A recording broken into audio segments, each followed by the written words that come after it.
Welcome back! In this video, we're going to start learning how to use the timeline in EnVision. I've loaded a short little sample of some drill just so we can talk about all of the different features of the timeline. First, notice that the timeline is broken into horizontal and vertical sections, like a spreadsheet. Each row of this spreadsheet contains its own information and gets used in different ways. The top line is the time ruler. As the name suggests, it shows the relationship between the events in your production and actual time. It also contains two sets of sliders. The top pair, in blue and purple, are called the multi-range. They are used by a number of different tools to create time-related events. We'll come back to these later when we look at specific tools. The lower pair of sliders, in green and red, are called the Playback range. You can click and drag these sliders with the left mouse button to set where you want your playback to begin and where you want it to end.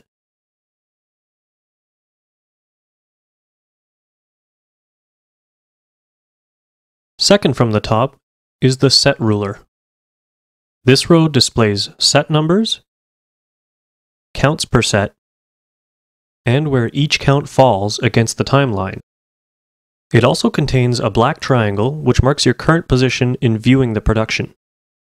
You can quickly change your position by clicking anywhere in the top two rows, or it can be dragged forwards or backwards to quickly scrub over your drill. The bottom two rows are the primary and secondary focus rows.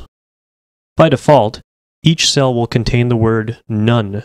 Clicking on a cell, however, will bring up a list of all your current performer groups. Choosing a group will place a highlighter under those performers for the duration of that set. This is mostly an organizational tool to help writers ensure that visual emphasis is always going to the right group at the right time. Floating between the first and second row are your set markers. A red marker indicates a regular set, blue markers are used to show subsets, and green indicates that a set lands on a rehearsal mark.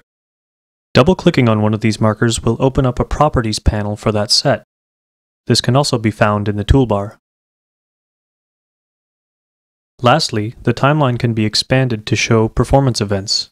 Do this by clicking the small button in the lower left corner that looks like an E.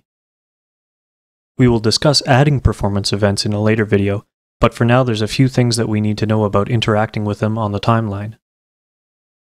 Every event in your production is indicated by a small red bar in its appropriate row. Clicking on a marker in this section will highlight the performers that are involved with that particular event. You can also click and drag any event to make it occur on a different count and tweak your performance.